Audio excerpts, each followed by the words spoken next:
Welcome into the Cleveland Browns Report, the home of the 8-9 disappointing Cleveland Browns. We're going to recap the last game of the season, Week 18, towards the tail end of the show, but we'll kick things off talking about the latest Baker Mayfield trade, rumor, and speculation, because we got an update on that front, as well as some big wigs in the NFL media world have chimed in to give some more color to the picture of what Baker's future looks like in Cleveland. And then we'll discuss Jadeveon Clowney, who has been an unsung hero, I would say, for a good portion of the season on the defense for the Browns, and see what his future in Cleveland looks like. But first, Ian Rappaport, him and his good buddy Tom Pelissero over at NFL.com, they collaborated, they put their brains together, and they put this out. The Browns are moving forward with Baker Mayfield as their starting QB, with the parties on the same page heading into the offseason, sources say, from me and Tom Pelissero. Then he put a link to an article.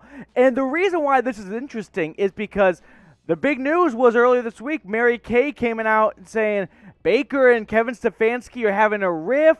It might be one or the other. Could Baker ask to be traded? And then Baker clapped back, and he's like, clickbait, that's nonsense. Don't put words in my mouth to put food on your table. And now it looks like it's pretty definitive. There's no Baker trade coming, which never really seemed all that realistic. Maybe it seemed exciting, because who doesn't like playing Madden a little bit and playing, GM on the couch? But it never seemed like it had really big legs, maybe tiny legs. But let me ask this question to you. Will Baker Mayfield have a bounce-back season in 2022? We're going to show you his stats later on in the video, so make sure you stay tuned for that. But if history repeats itself, and I love history, that could be the case. Drop a Y for yes or an N for no. The Browns have to have him bounce back because they don't have many options, okay? Unless they want to draft a quarterback in the first round of the NFL draft, and that's going to be around, with the win today, the 14 to 17 range-ish. We still got a handful of games going on right now, so need to have those wrap up first. But they don't have a ton of draft capital to ship away to get a Russell Wilson, who said he's not getting traded, and Aaron Rodgers or Deshaun Watson. And then you look at Jimmy Garoppolo, Derek Carr, Matt Ryan, and Kirk Cousins, kind of the second tier of quarterbacks. None of those teams, I would imagine, would want to trade for Baker compared to what they have, because in their eyes, and understandably so, they could see Baker as a major downgrade.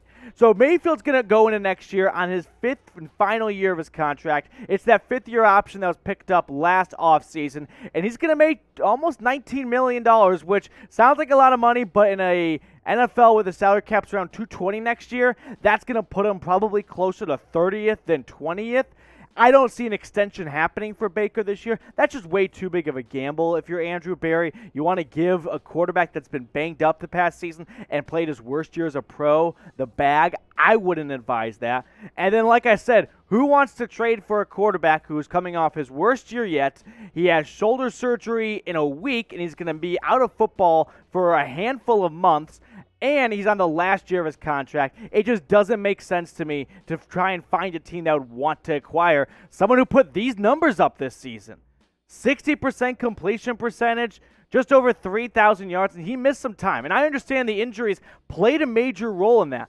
But the facts are the facts there, and those are numbers that when you look on paper, you don't think of the injury in terms of it's just someone you want to trade for. You go, those are shitty numbers, and you're not going to want to trade for that guy. But here's my question to you. Will this be Baker's final year as a Brown next season?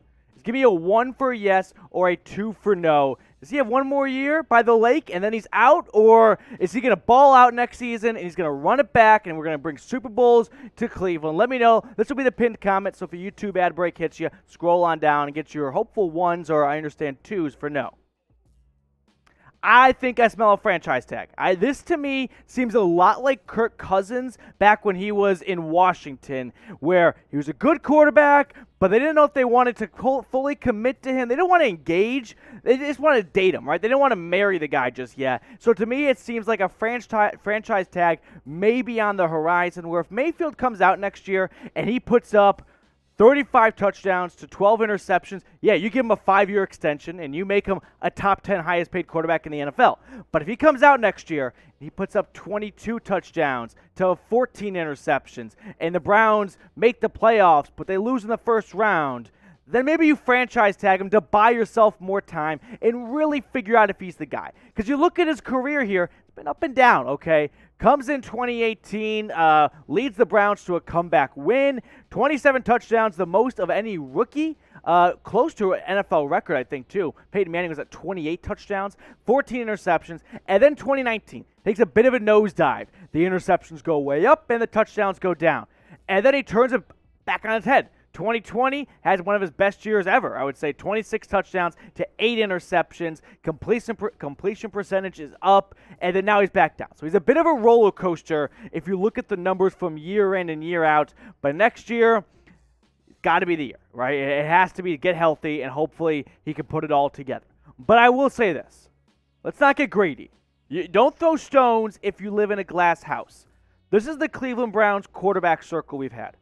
I don't want to see another name added to the jersey that has 27 names on it that runs all the way to the floor and makes Rapunzel's hair looks like a boy haircut, okay? It's that long of a list. I don't want to just punt on Mayfield immediately just because the going got rough a little bit and Mayfield got hurt. This is a quarterback that brought the Cleveland Browns to the playoffs, ended their playoff drought, and not only got them a win in the playoffs, got them a win on the road against their biggest rival and made Ben Roethlisberger and Pouncey cry on the bench.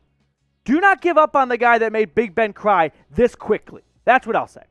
Moving on. Next story here.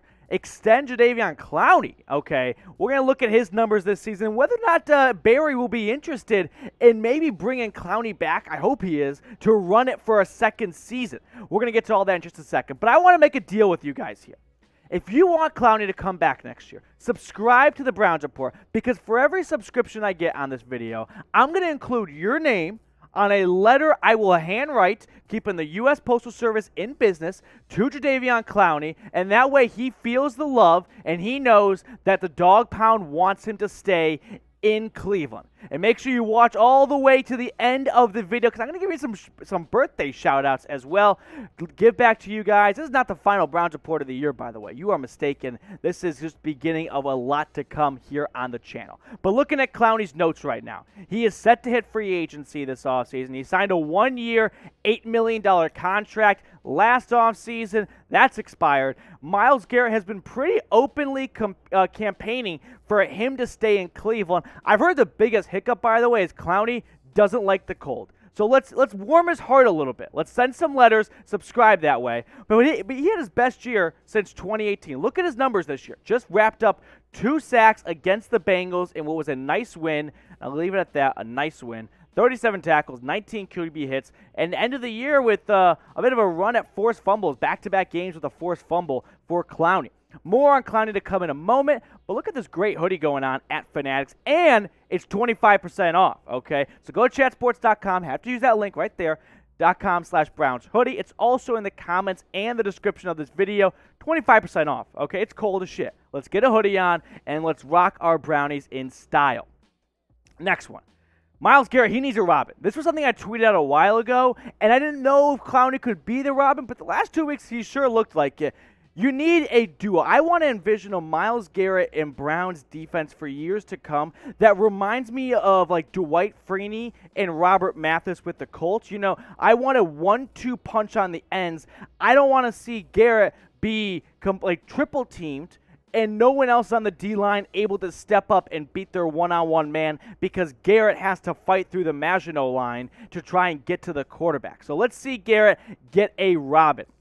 This is what I was talking about earlier, though. Clowney apparently doesn't like the cold. This is what I've seen on Twitter. I've seen it enough to know maybe it's got some weight to it, and I don't blame him. The guy is played college in South Carolina, first played for the Texans, played in the southern part of the U.S. for most of his life, all of his life, and then he goes to Cleveland. Last year's in Tennessee. Nashville's not too chilly. Seattle, they got the wind kind of effect. I don't really understand their weather, but it's not that cold. It's nothing like Cleveland, though. So, like I said, subscribe. That way I can include your name at the bottom of a letter and keep his heart warm in Cleveland.